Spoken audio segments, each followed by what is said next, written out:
Kalau hanya sekedar duduk memejamkan mata atau melakukan ritual tertentu hingga mengalami yang namanya pengalaman metafisika atau pengalaman supranatural, itu tidak susah. Nah, banyak orang menganggap yang namanya belajar spiritual seperti yang saya sebutkan barusan. Ya, duduk diam yang dianggap sebagai meditasi atau melakukan ritual tertentu, lalu cukuplah kalau sudah punya yang namanya pengalaman-pengalaman metafisika. Tiba-tiba bisa lihat sesuatu yang itu tidak terjangkau oleh panca indera, bisa dengan bisikan, ya, atau bisa merasakan sensasi energi tertentu. Selesai sudah, tujuan tercapai. Ternyata tidak sama sekali. Ya. Tujuan spiritual yang sesungguhnya adalah membuat Anda itu kembali kepada kemurnian jiwa. Dan kalau kita memahami spiritualitas dalam pengertian yang ini, jelas ini bukan hal yang mudah. Ya. Apalagi kalau kita melihat apa yang sedang kita alami bersama pada saat ini.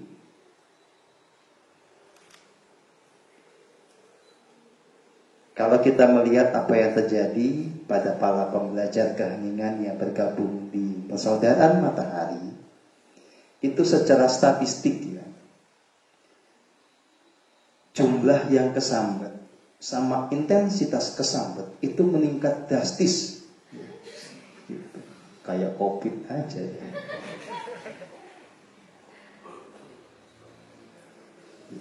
Dan repotnya adalah sebagian yang kesambet itu sama sekali tidak sadar bahwa dirinya kesambet.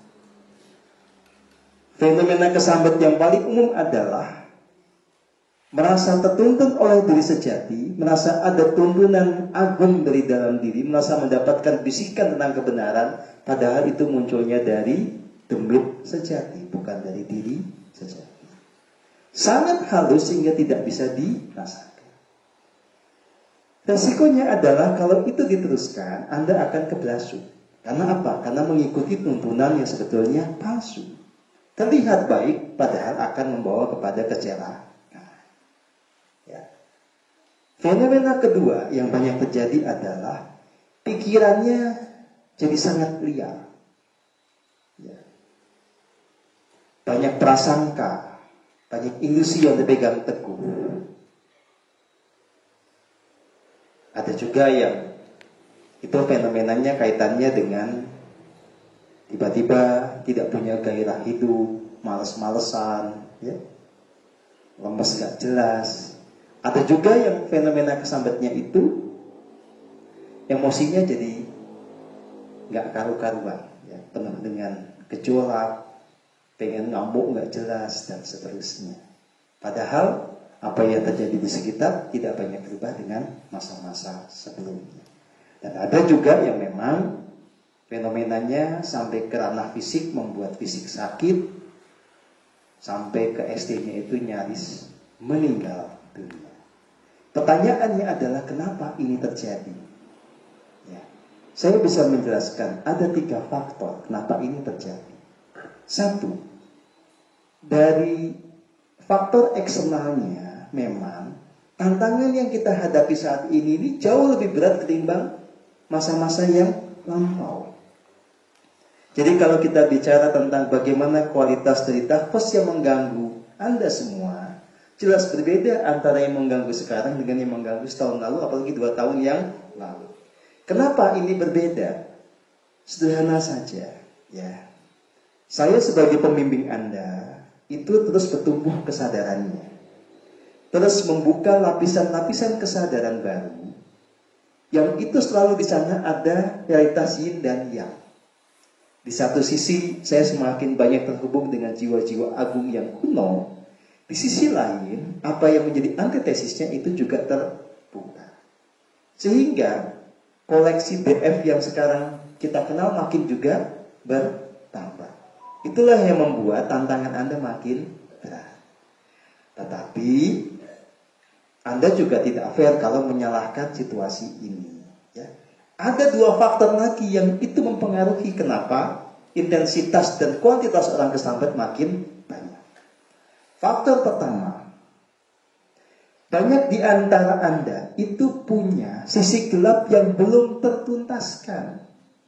Yang itu ada di layer kesadaran yang dalam, seperti di subconscious mind atau di unconscious mind, yang sekarang itu muncul ke permukaan.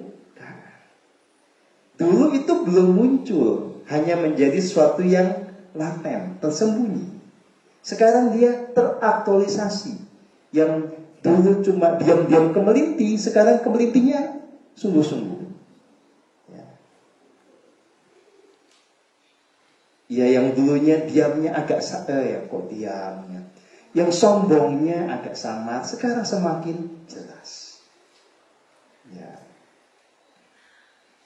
Yang dulu ambisiusnya itu halus ya, sekarang wow. Intinya adalah ini akarnya sebetulnya ada pada diri Anda sendiri. Yang itu kemudian secara hukum kosmik menarik DF atau dakos yang satu vibrasi. Kalau Anda masih punya sikap licik misalnya, ya, Anda punya kecenderungan manipulatif dan itu ada di dalam diri Anda belum terbereskan, pasti Anda akan menarik dakos semacam siluman ular. Ya. Kalau Anda belagu, itu bisa menarik dakos yang kurang lebih gayanya kayak begitu. Entah siluman macan, entah iblis, ya pokoknya yang mirip-mirip dengan karakter yang ada dominan di dalam diri Anda. Jadi kalau Anda kesambat, dibereskan, bolak-balik ke situ lagi, ya, si DF-nya ini gak selesai-selesai, itu berarti Anda harus introspeksi diri, berarti ada sisi gelap yang belum terbereskan. Nah, faktor yang kedua, yang ini juga tanggung jawab Anda adalah, sudah tahu tantangannya makin berat, Anda tidak meningkatkan intensitas dan kualitas keheningan. Ya, diam merem tapi ngelamun. Ya. Kayak dengerin audio padahal sepaneng. Gimana? Ya. Nah, ketidakheningan Anda secara sungguh-sungguh itu menciptakan celah bagi DF ini yang memang sedang semangat-semangatnya mengganggu orang yang sedang belajar keheningan. Ya. Jadi 3 variabel ini yang membuat secara statistik intensitas dan kuantitas orang kesambat makin banyak padahal pada rajin meditasi. Ya. Bisa dipahami ya. Nah, karena itulah kita harus sama-sama menemukan solusi. Ya. Solusi ini tidak akan bisa terjadi kalau Anda tidak mengambil tanggung jawab. Karena tidak bisa semuanya diselesaikan oleh saya sendiri atau bersama tim. Saya bersama tim secara power itu makin kuat. Sebetulnya, ya, DF sekuat apapun sekarang bisa terkelola atau terkendalikan. Tetapi di semesta ini ada hukum semesta yang tidak bisa kita langgar. Kalau demikian Anda tarik sendiri, saya itu nggak bisa bantu semena-mena. Ya. Demikian juga protes, gitu kan? Begitu mau saya, hoi, iki aku bicara lo baca iki kok. Ada yang nanti membuat pembelaan. Saya kan nggak pernah dukun, nggak pernah manggil demit. Ya kamu mulutnya nggak pernah manggil, tapi watakmu memanggil dia, gitu. Ya. Nah makanya yang harus Anda lakukan adalah betul-betul membereskan yang namanya shadow atau sisi gelap di dalam diri Anda. Ya. Kalau Anda masih punya luka batin, segera bereskan. Karena luka batin ini nanti akan menciptakan keangkaran murkaan. Contoh misalnya gini ya. Anda di masa lalu itu banyak mengalami pembulian atau penghinaan dari orang lain. Secara natural dengan pengalaman hidup seperti itu, orang itu akan rendah diri. Akan merasa dirinya tidak berharga. Oke. Ini nanti pada waktunya itu justru akan memunculkan perilaku yang ekstrimnya berkebalikan. Orang rendah diri, bukan rendah hati ya, rendah diri, itu cenderung nanti malah akan kemelinti. Nah, kalau orang kemelinti atau orang sombong atau orang jumawa, otomatis dia menciptakan satu penarik untuk dakos yang satu vibrasi dengan itu. Ya. Kalau Anda punya rasa sakit hati, apapun alasannya itu, gitu ya, rasional maupun irasional, segera bereskan. Kalau tidak, itu nanti akan menjadi celah. Ada kekuatan-kekuatan yang tidak selaras yang membuat Anda berilusi sendiri, yang pada akhirnya membuat Anda juga terjatuh. Oke. Nah, sekarang kita perjelas. Ya. Ada luka batin. Luka batin ini adalah sederhananya segala trauma psikologis ya, yang itu Anda alami sepanjang hidup Anda. Ya. Yang itu berangkat dari permasalahan dengan pasangan, dengan orang tua, dengan sahabat, ya, dengan anak, dengan siapapun. Dengan orang yang Anda percayai kemudian nanti mengkhianati Anda. Ya, segala lupa. Karena Anda punya ekspektasi tinggi, Anda kemudian sakit hati ketika kemudian kenyataannya berbeda dengan yang diharapkan. Ketika Anda sudah kadung menaruh kepercayaan pada orang lain, ternyata orang berkhianat, Anda merasa terluka dan seterusnya. Ini luka batin. Ini harus dibereskan. Bagaimana cara membereskannya? Satu, mulai tata secara nalar dulu. Sadari bahwa apapun yang pernah terjadi di dalam hidup Anda, sesungguhnya itu adalah pelajaran berharga bagi sang jiwa. Anda tidak usah menyesalinya, apalagi kemudian faktanya adalah masa lalu tidak bisa Anda. Anda kemudian berfokus kepada momen saat ini dan di sini. Apalagi buat yang sudah menjalankan meditasi, Anda mengerti apapun masa lalu Anda, sepahit apapun itu, nyatanya pada saat ini dan di sini Anda dikasihi dengan murni dan tanpa syarat. Ya. Oh, kalau zaman dulu ada orang yang melukai Anda, nyatanya sekarang bagaimana? Di setiap tarikan dan hembusan nafas Anda sadari Anda betul-betul dikasihi dengan murni dan tanpa syarat. Maka tidak ada alasan untuk menggugurkan kesukacitaan yang muncul saat ini hanya dengan mengenang kepahitan hidup di masa lalu. Ya. Nah, Anda juga sadari bahwa apapun yang terjadi di masa lalu sebetulnya juga Anda yang menarik sendiri. Jadi setiap diri itu dibingkai oleh hukum karma yang pasti adil dan presisi. Apapun peristiwanya di masa lalu yang membuat Anda terluka itu, pada dasarnya yang bertanggung jawab siapa? Anda sendiri. Dengan cara apa? Anda menciptakan energi ya, yang meliputi diri yang disebut sebagai medan energi yang menarik itu. Bisa jadi Anda pernah berbuat jahat pada orang lain. Atau Anda tidak jahat tapi Anda culun, sama aja. Anda tidak waspada. Anda yang menarik kalau ada masalah. Oke. Nah, kalau Anda sudah mengerti, nalarnya sudah tertata, Anda pertama tidak akan menyesali masa lalu. Sekarang Anda fokus kepada solusi untuk menemukan bahagia saat ini dan di sini. Tidak larut di dalam luka batin itu.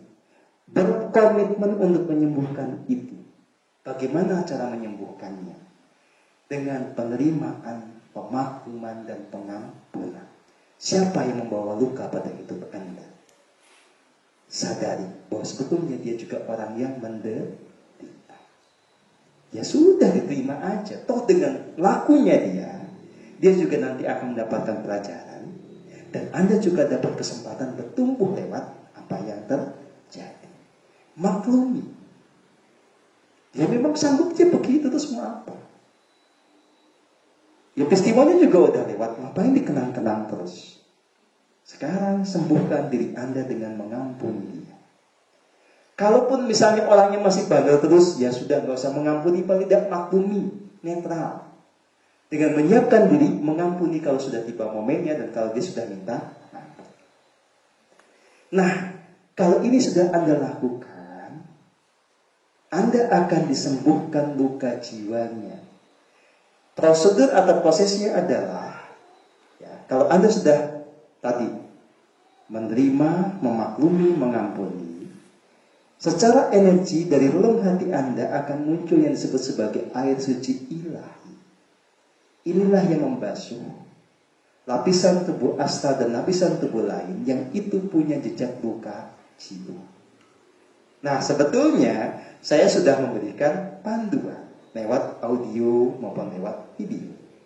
Tetapi kalau Anda menggunakan ini tanpa kesadaran penuh, ini nggak jalan. Efeknya ini nggak datang pada Anda. Bukan si audionya nggak punya power, bukan. Tetapi Anda nanti memblok power itu dengan apa? Dengerin audio malah sepanang sendiri. Dengerin audio tapi lupa menyadari nafas. Padahal kasih murni yang menyembuhkan diri Anda itu datang dari kesadaran Anda akan nafas. Oke? Ngerti nggak? Masalah Anda itu di mana? Ya. Masalah Anda adalah ajaran saya yang kayaknya sederhana terlalu canggih buat Anda. Nah, tapi gini, ada solusi. Ya. Secara faktual ternyata ada teman-teman yang sudah bisa menyelesaikan masalah-masalah luka batin itu. Ya, yang sekarang saya angkat sebagai pembimbing. Ya. Ada Mbak Ai, ada Mbak Irma, ada Mbak Ika. Ini dulunya penuh luka batin semua, sama dengan sebagian besar Anda itu. Ya. Tapi ada momentum yang membuat mereka menemukan kondisi di mana segala luka batin ini bisa terselesaikan. Dan itu ada dalam bimbingan saya. Sehingga secara teknis, mereka ini bisa dikategorikan sebagai orang yang bisa mendayagunakan bimbingan saya untuk transformasi diri. Nah, karena itulah menjadi berguna bagi Anda untuk belajar dari mereka. Karena kan pengalamannya dia, bagaimana belajar dari saya, sukses. Kalau saya kan belajar sama siapa coba? Susah Anda kalau mengikuti gaya saya. Walaupun saya mengajarkan hal yang sederhana. Ya, gitu. Karena saya tuh tadinya juga nggak kebayang ya. Ternyata menyadari nafas itu susah banget itu loh. Ya karena bahasanya kan gampang. Apa susah menyadari nafas itu susah. Ya. Ternyata ada yang menyadari nafas itu. Macam-macam ternyata ya gitu ya. Kan saya nggak kebayang awalnya kan karena saya kan menyampaikan apa yang saya alami gitu ya. Ternyata ketika sudah masuk ke rakyat jelata itu ya, itu ampun jadi rumit gitu. Nah ini saya dibantu oleh teman-teman untuk memperjelas itu. Ya, oke. Jadi silakan teman-teman yang sudah mendapatkan skema pembimbingan atau pamomongan itu dimanfaatkan, jangan disia-siakan. Karena saya juga melihat teman-teman ini kerjanya luar biasa. Ya. Mereka lebih sibuk ketimbang saya sekarang. Ya. Saat mereka bekerja, saya bisa nonton film sekarang. Gitu. Ya. Itu mereka lebih sibuk gitu dibandingkan saya. Dan bisa memberikan sebuah panduan yang detail. Jadi tolong jangan disia-siakan. Oke? Yang berikutnya. Ada watak angkara di dalam diri yang ini harus kita bereskan. Ada beberapa yang bisa saya sebutkan ya. Watak angkara itu apa sih? Contohnya kesombongan. Ya. Kesombongan ini bisa memang akarnya adalah kerendah dirian yang kemudian memunculkan ya sifat ekstrim sombong karena ingin berada di posisi yang berbeda dengan ketika dia dihina, direndahkan. Ya. Bisa juga kesombongan ini muncul karena pikiran yang liar. Baru juga punya kemampuan 1-2 gitu ya. Merasanya, wah aku yang paling hebat. Itu kan namanya asumsi. Ya. Sombong itu hanya muncul pada mereka yang kebanyakan ngelamun. Gini loh ya.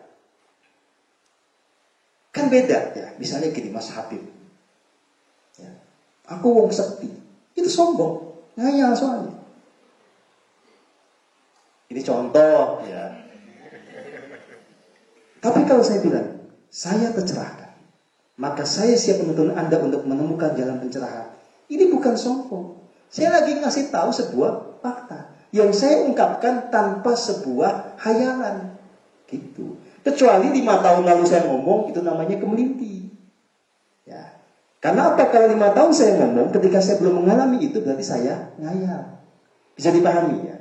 Jadi teman-teman, akar kesombongan itu selain kerendah dirian adalah kebanyakan ngelamun, berprasangka yang tidak-tidak kepada diri sendiri.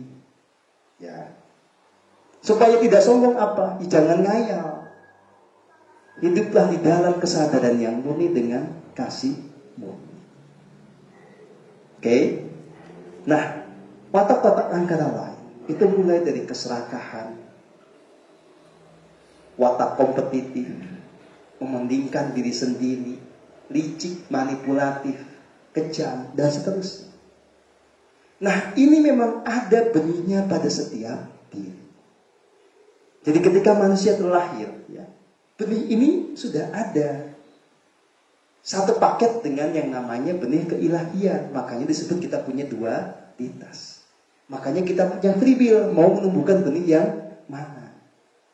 Nah, kalau kita tidak hening, yang tumbuh adalah benih-benih kesetanan ini, yang disebut sebagai keangkara murkaan. Hanya dengan keheningan yang benar, maka yang ini nanti luruh, yang benih keilahian akan tumbuh. Maka ketika sudah seperti ini, tidak ada yang namanya dualitas. Disebutnya melampaui dualitas. Bisa dipahami ya? Jadi melampaui dualitas itu bukan berarti nggak ada salah, nggak ada benar, ngaco kalau itu. Ya. Gitu. Kalau ada yang nyebut kayak begitu, tak tapu gitu ya. Kalau masih marah berarti kan, ayo, kenapa marah? Katanya nggak ada yang salah, nggak ada yang benar. Ada yang punya pandangan begitu? Mana dompetnya sih? Ya. Atau ada yang punya pikiran, dunia ini ilusi, ya, ya sudahlah, rekeningnya bagi, kan ilusi. Membuang ilusi kan bagus, meringankan beban. Tapi nggak ada yang mau begitu tuh ya. Yang pada ngomong dunia ini mesti diminta duitnya pelit. Aduh. Ya. Nah, pelit itu bagian dari watak angkara murka. Oke. Pelit itu muncul dari ilusi bahwa sumber daya di kehidupan ini terbatas. Kalau kita memberi berarti kita kehilangan. Ya, oke. Nah, semua ini diselesaikannya hanya dengan keheningan yang konsisten, dengan cara yang benar. Saya mencapai seperti ini tuh dengan cara apa sih? Kan sederhana. Dengan cara hening yang konsisten. Betul bahwa zaman dulu saya sudah berkelana ke sana kemari, tapi bukan itu faktor kuncinya. Itu hanya membuat saya punya mentalitas yang tidak gampang menyerah, iya. Saya punya banyak pengalaman, iya, tapi bukan itu faktor pencerahan. Faktor pencerahan itu adalah sekali lagi konsistensi dalam keheningan. Itu yang bisa Anda lakukan apapun posisi Anda, nggak usah susah-susah kayak saya zaman dulu.